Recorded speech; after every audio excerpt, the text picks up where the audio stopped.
வணக்கம் மக்களே, welcome to FDFS with Mohi. அனைவருக்கும் தெரியும் இன்றைக்கி நாம் எந்த தமிழ் படத்தினுடைய ரிவ்யூ பார்க்க போகிறோன்னு. எல்லாருமே எதிர்பார்த்து கொண்டிருந்த விடுதலை பாகம் 2 படத்தினுடைய ரிவ்யூ தான் பார்க்க போகிறோம். இந்த விடுதலை பாகம் 1 எடுத்துக்கிட்டோம் அப்படிங்கன்னா ஒரு சூப்பர் டூப்பர் ஹிட்டை தாண்டி மக்களுக்கு போய் சேரக்கூடிய வகையில் இந்த படத்தினுடைய கண்டென்ட் அமைஞ்சிருந்து எல்லாரும் ஈக்குவலிட்டியாக பண்ண வேண்டிய விஷயத்தை பற்றி அந்த படம் அவ்வளோ அழகாக எக்ஸ்பிளைன் பண்ணியிருந்தாங்க. மிக முக்கியமாக அந்த படத்தில் வந்து பார்ட் 2க்கான லீட் கிளிப்ஸ் இருக்குது இல்லையா, அந்த கிளிப்ஸு வந்து இந்த பார்ட் 2 பார்க்க தூண்டுற அளவுக்கான கிளிப்ஸ் அமைஞ்சது. சரி, இந்த படம் எப்படா வரும் அப்படின்ற எதிர்பார்ப்பை தாண்டி இப்போ இந்த படம் ரிலீஸ் ஆயிருக்கு. ஸோ அந்த எதிர்பார்ப்பெல்லாம் பூர்த்தி செய்கிற வகையில் இந்த பார்ட் 2 அமைஞ்சிருக்கு அப்படின்றத நம்ம டீட்டெயிலாக ரிவ்யூ பார்க்க போகிறோம். இந்த ரிவ்யூ ஆனது போகிறதுக்கு முன்னாடி இந்த ரிவ்யூ உங்களுக்கு பிடிச்சிருந்தா மறக்காமல் லைக் பண்ணுங்கள், கமெண்ட் பண்ணுங்கள், ஷேர் பண்ணுங்கள், சேனலை சப்ஸ்கிரைப் பண்ண மறந்துடாதீங்க. நீங்கள் பண்ணுற ஒவ்வொரு சப்ஸ்கிரைபும் எங்களுக்கு மிகப்பெரிய முக்கியம். ஸோ கண்டிப்பாக உங்களுடைய சப்போர்ட் எங்களுக்கு தொடர்ந்து வேணும். ஏன்னா நிறைய பேர் வியூவர்ஸ் ஆன மக்களாகி நீங்கள் வந்து பார்க்குறீங்கன்னா பார்த்துட்டு அப்படியே போயிடுறீங்க, லைக் கூட பண்ணுறீங்க, ஆனால் ஷேர் பண்ணுறது இல்லை. ஸோ ஷேரும் பண்ணுங்கள், சப்ஸ்கிரைப் பண்ணிங்கன்னா கண்டிப்பாக எங்களுக்கு பெரிய பலமாக அமையும். ஸோ வாங்க நம்ம ரிவ்யூக்கு போகலாம். விடுதலை பார்ட் 2. ஸோ விடுதலை பார்ட் 1 அப்படியே சீக்குவலாக அமைகிற இந்த பார்ட் 2 தான். ஸோ அந்த பார்ட் 2 உங்களுக்கு எல்லாத்தையும் தெரியும், வாத்தியார் பெருமாள் அவரை பற்றின கதையாக தான் இந்த பார்ட் 2 ஃபுல்லாகவே எக்ஸ்பிளைன் பண்ணப்படுது. ஸோ இந்த வாத்தியார் பெருமாள் யார், அவர் எப்பேற்பட்ட ஆள், எங்கே இருந்து இவர் இப்படி ஆகப்பட்டார், அதாவது ஒரு சாதாரண மனுஷனாக இருந்த ஒரு மனுஷன் தான் இவர். ஆனால் அந்த சாதாரண மனுஷனை ஏன் இந்த மனுஷனை வந்து இப்படி போட்டு எல்லாம் தேடி ஒரு வாண்டட் லிஸ்ட்டில் இருக்கிற ஒரு தீவிரவாதியாக ஆகிற அளவுக்கு பண்ணுற அளவுக்கு அவர் என்ன பண்ணார் அப்படின்ற ஒரு விஷயத்தை நரேஷன் நோக்கி நகர்றது தான் இந்த பார்ட் 2. ஸோ ஒரு பெருமாள்ன்ற ஒரு சாதாரண சராசரி மனுஷன் தான். ஸ்கூலில் பசங்களுக்கு சொல்லிக் கொடுக்குறதுல ஆரம்பித்து தொழிலில் வேலை செய்ய ஆரம்பித்து அதுக்கப்புறம் ஒரு தனக்கான ஒரு பெண்ணை பார்த்து கல்யாணம் பண்ணி அதுக்கப்புறம் ஏற்படுற நிறைய பிரச்சனைகளை தாண்டி ஒரு சமூக அக்கறை கொண்டு ஒரு விஷயத்தில் இறங்கி அதுக்கப்புறம் அவர் நிறைய பிரச்சனைகள் ஃபேஸ் பண்ணக்கப்புறம் மனுஷன் வந்து வேறு மாதிரியான ரூபத்தில் மாற்றப்படுறான். அதில் தான் எக்ஸ்பிளைன் பண்ணுறது தான் இந்த ஒட்டுமொத்த படத்தினுடைய கதையாகவும் அமையுது.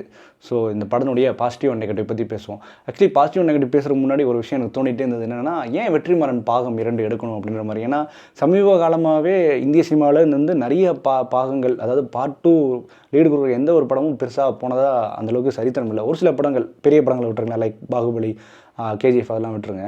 மற்ற படங்கள் எல்லாமே சரிவு தான். இப்போ லேட்டஸ்ட்டாக வந்து இந்தியன் 2 எடுத்துப்போம். ஸோ அப்படின்ற பட்சத்தில் இவர் ஏன் எடுக்கணும், ஏன் நினச்சிருந்தா இவர் வந்து இந்த கிளிப்பு, அதாவது விஜய் சேதுபதியோட போர்ஷனை நினச்சிருந்தா இவர் வந்து ஒரே மர்ச் பண்ணி ஒரே பாகமாக கூட எடுத்துக்கலாமே அப்படின்னு நான் நினச்சேன்.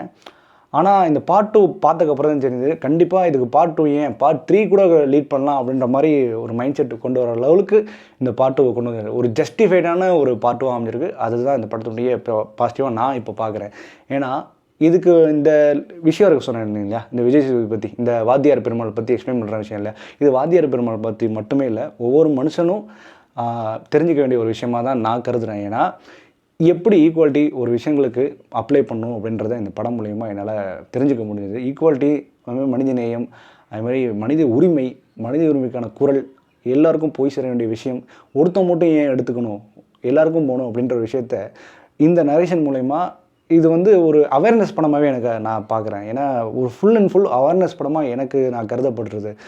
இந்த படம் வந்து கண்டிப்பாக எல்லாருக்கும் போய் சேரணும் கண்டிப்பான்ற அப்படின்னு ஆசைப்பட்றேன். நம்ம ஒரு சில படத்தினுடைய ரிவ்யூ ஸ்டார்ட் பண்ணுற முன்னாடியே சொல்லுவோம் அந்த படம் எப்படி இருக்குன்றதை.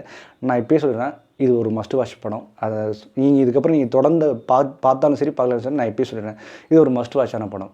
கண்டிப்பாக நான் எல்லாருக்கும் போய் சேரக்கூடிய ஒரு படமாக அமையுது. ஏன்னா படத்தில் அவ்வளோ அழகாக அவ்வளோ விஷயங்களை உண்மையாக ஒரு சில விஷயங்கள் ராவாக இறங்கி சொல்லியிருக்காங்க. இது ஒரு போல்டு அட்டெம்ப்ட். உண்மையாக சொல்லணும்னா விடுதலை பாகம் 2 ஒரு போல்டு அட்டெம்ப்ட். இந்த மாதிரியான போல்டாக எவனுமே கொடுக்க முடியாது.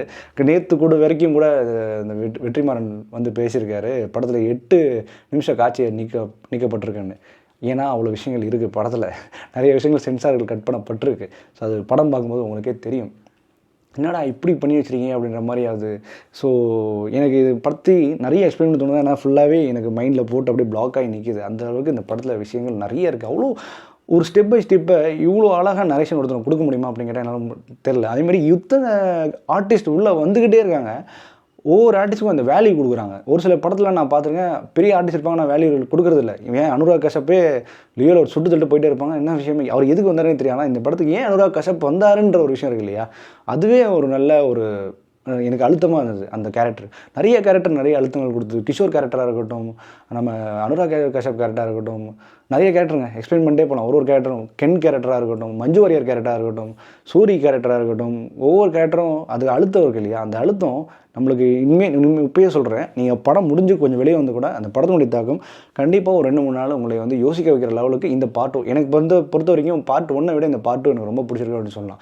அந்தளவுக்கு படத்தில் அவ்வளோ விஷயங்கள் கண்டென்ட்டுங்க அவ்வளோ கொடுத்துருக்காங்க. அது வெற்றிமாறன் கலக்கிட்டேங்கயா அப்படின்ற மாதிரி எனக்கு ஃபீல் தோணுது. ஏன்னா அந்தளவுக்கு மனுஷன் போட்டு தள்ளியிருக்காரு அந்த படத்தில். இந்த மாதிரி நரேஷன் எல்லாருக்கும் போய் சேரணும் அப்படின்றத மைண்டில் வச்சுட்டே எடுத்திருக்காரு. அதே மாதிரி ஒரு பக்கம் ராவை இறங்கியிருக்காருன்னு சொன்னேன் இல்லையா, அந்த ராவு வந்து இப்படி பண்ணுறாங்கன்னா இவனுங்கள, நீ என்ன பண்ணுற, சும்மா வாய் புத்திட்டு இருக்க, நீ இது வரைக்கும் என்ன பண்ணிட்டுருக்க, இதை தானே பண்ணிகிட்ருக்க, இனிமேல் நீ என்ன பண்ண போகிற, இது வரைக்கும் இது மாதிரி தான் உன்னோட மூதாதையர்கள் உன்னோட முப்பாட்டங்கள் எல்லாம் நடந்திருக்கு. ஆனால் நீ அவனை இழிவாக இப்போ நீ பேசுகிற அசால்ட்டா, அவனை நீ தெரிஞ்சுக்கணுன்னா இதை நீ தெரிஞ்சுக்கணும். நான் அவன் கஷ்டப்பட்டான்னு சொல்கிறது மட்டும் உனக்கு புரியுதில்ல, ஆனால் அவன் எந்தளவுக்கு கஷ்டப்பட்டான்னு உனக்கு தெரியுமா அப்படின்றத இந்த மாதிரி ஒரு எக்ஸ்ப்ளனேஷனை நான் பார்த்துருக்கேன். இந்த மாதிரி எக்ஸ்ப்ளனேஷனை யாரும் சொல்லி நான் பார்த்ததே இல்லை. ஒரு லிட்டரலி எனக்கு அந்த பக்கம் ஒரு படம் வந்து லிட்டரலி ஒரு விசாரணை படம் பார்க்குற மாதிரி இருந்தது. தோலை உரிப்பானுங்க, போட்டு அடின்னு அடிப்பாங்க, போட்டு வெளுப்பாங்க, வெட்டுவாங்க, குத்துவாங்க. அந்த ஒரு நைட் ஷாட் இருக்கும், நம்ம வெற்றிமாறன் வந்து பண்ணுற ஒரு நைட் ஷாட்டு, அந்த விஜய் சேதுபதி பண்ணுற ஒரு நைட் ஷாட்டு வந்து ஒரு ஸ்டண்ட்டு நைட் ஷாட்டு. அந்த நைட் ஷாட் கொரியோகிராஃப் பண்ணதெல்லாம் மிரண்டு விட்டாங்க. அப்படியே போட்டு எல்லாத்தையும் போட்டு வீசி தள்ளுவார், எல்லாத்தையும் போட்டு வெட்டுவார், குத்துவார்.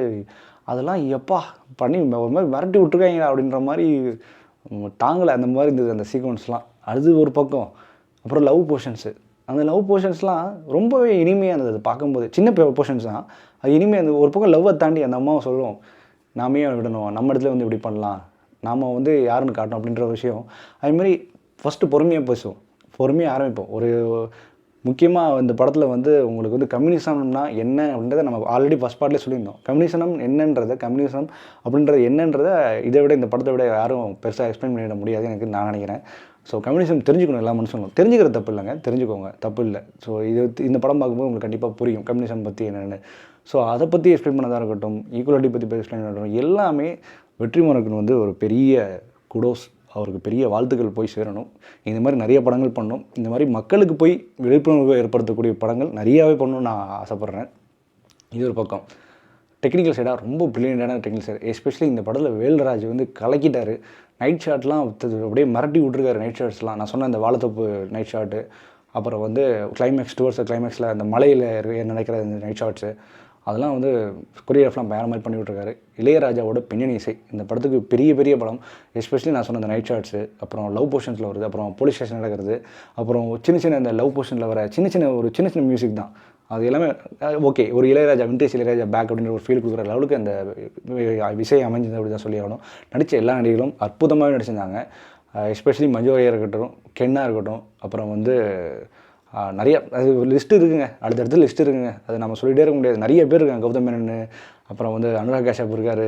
இது மாதிரி ஒவ்வொரு லிஸ்ட்டு, கிஷோர், ஒவ்வொருத்தவங்களுமே சும்மா வந்தோம் போகணுன்னு இல்லாமல் படத்துக்கு அவ்வளோ உழைப்பை கொடுத்துருக்காங்க. அது அந்த கேரக்டராகவே வாழ்ந்துட்டாங்க. ஆனால் ஒரு ஸ்பெஷலாக சொல்லணும்னா விஜய் சேதுபதி, இந்த படத்தில் விஜய் சேதுபதி வந்து நான் இது வரைக்கும் பார்க்காத விஜய் சேதுபதியை பார்த்த மாதிரி இருந்து, ஒரு நல்ல ஒரு ஆர்டிஸ்ட் விஜய் சேதுபதி நான் இந்த படத்தில் பார்த்த மாதிரி ஒரு ஃபீல் இருந்தது. உள்ள மனுஷன் இறங்கி நடிச்சிருக்காரு. ஒரு சில விஷயங்கள் ஆர்டிஃபிஷியல் வச்சு சில விஷயம் பண்ணியிருந்தா கூட இறங்கி நடிச்சிருக்காரு படத்தில். அந்த மனுஷனோட நடிப்பு இந்த படத்தில் கண்டிப்பாக பேசப்படும். அந்த அளவுக்கு ஒரு மாதிரி முன்னாடி நான் நினைப்பேன், ஒரு மாதிரி மேம்போக்காகவே நடிக்கிறாரு, ஒரு மாதிரி வளையாமல் நடிக்கிற மாதிரி அப்படின்னு ஒரு ஃபீல் எனக்கு இருந்தது, நான் ஓப்பனாக சொல்கிறேன். ஆனால் இந்த படத்தில் அவ்வளோ வலிஞ்சு நடிச்சிருக்காரு, அவ்வளோ இந்த கேரக்டராக வாழ்ந்திருக்காரு. அந்த வாத்தியார் பெருமாளாகவே அந்த கேரக்டர் அழுத்தத்தை நம்மளுக்கு கொடுத்துருக்காரு. எனக்கு இப்போ கூட வெளியே வரும்போது கூட எனக்கு தோணுது, வாத்தியார் பெருமாள் தான் என் மைண்ட் செட் வர விஜய் சேதுபதியே தோணல. அந்தளவுக்கு அந்த கேரக்டரை அந்த வேரியேஷன் காட்டிருப்பார். எஸ்பெஷலி இந்த ஏஜ்டு ஆனதுக்கப்புறம் இருக்கிற அந்த நடக்கிறது, பொறுமையாக இது பண்ணுறது, அதுமாரி அந்த ஏஜ் கம்மியாக இருக்கிற அந்த ஆட்டிடியூடு, அதுமாரி ஒரு மெச்சூரிட்டி வரும்போது இருக்கிற அவரோட மைண்ட் செட்டு எல்லாமே அந்த நடிப்பு ரீதியாக நம்மளை வந்து அட்ராக்ட் பண்ணுறாரு. எனக்கு தெரிஞ்சு இந்த படத்துக்கும் அவருக்கு நேஷனல் அவார்டு கொடுக்குறதுக்கான சான்ஸ் இருக்குது விஜய் சேதுபதிக்கு. இது 2வது நேஷனல் அவார்டு வாங்கக்கூடிய அளவுக்கு அவரோட பர்ஃபார்மன்ஸ் இந்த படத்தில் நிரம்பி இருந்தது, அதை நம்ம பாராட்டலாம். ஸோ டெக்னிக்கல் எல்லாமே ரொம்ப நல்லா இருந்தது. எனக்கு ஒரு கட்டத்தில் வந்து ஒரு பக்கம் ஒரு அசுரன் படம் பார்க்க மாதிரி இருந்தது, ஒரு பக்கம் வந்து விசாரணை படம் பார்க்குற மாதிரி இருக்குது. ஒரு சில குரூப்லாம் அந்த படத்தை எதிர்ப்பாங்க, நான் அவங்கள பற்றி கவலைப்படலை. அது நான் சொல்லியும் எக்ஸ்பிளைன் பண்ண வேண்டிய அவசியம் இல்லை, அவங்கள விடுங்க. ஆனால் படம் எல்லாருக்கும் போய் சேர வேண்டிய படம். எனக்கு பெருசாக மைனஸாக அந்த படத்தில் எதுவுமே படலைங்க. இருக்கிறத ஓப்பனாக சொன்னேன். கொஞ்சம் ஒரு சில விஷயங்கள் ஸ்லோபன், ஆனால் படம் சொல்லக்கூடிய கருத்தியல் ரீதியான ஒரு அரசியல் ரீதியான விஷயங்களை தயவு செஞ்சு எடுத்துக்கோங்க, பாருங்கள். நல்ல ஒரு விஷயத்த, நல்ல விஷயங்களை நல்ல பிம்பம் போட்டு ஒரு ராவாகவும் கொடுத்துருக்காங்க. மிக முக்கியமாக இந்த படத்தில் வயலன்ஸ் நிறையாவே இருக்குது. ஸோ அதனால் குழந்தைகளை தயவு செஞ்சு அவாய்ட் பண்ணிக்கோங்க. ஸோ அதை நான் இப்பயே சொல்லிக்க விரும்புகிறேன். ஸோ இதெல்லாம் மைண்ட் செட் வச்சுக்கிட்டு படத்தை பாருங்கள். கண்டிப்பாக எல்லாருக்கும் போய் சேரக்கூடிய ஒரு தரமான ஒரு படம், ஒரு கருத்தியல் ரீதியான ஒரு தரமான படம்னா அது இந்த படம் தான். ஒன் ஆஃப் த பெஸ்ட் படம் வெற்றிமாறன்ட்டு இது வரைக்கும் நான் பார்த்ததில் இந்த பெஸ்ட் படம் அப்படின்னு நான் சொல்லுவேன். So must watch. இந்த படத்தை நம்ம கொடுக்குற ரேட்டிங் 5க்கு 4. ஓகே மக்களே, இந்த ரிவ்யூ பிடிச்சி நான் நம்புறேன். இந்த ரிவ்யூ பிடிச்சிருந்தா மறக்காமல் லைக் பண்ணுங்கள், கமெண்ட் பண்ணுங்கள், ஷேர் பண்ணுங்கள், சேனலை சப்ஸ்கிரைப் பண்ணுங்கள். Stay with me FDFS with மோகி.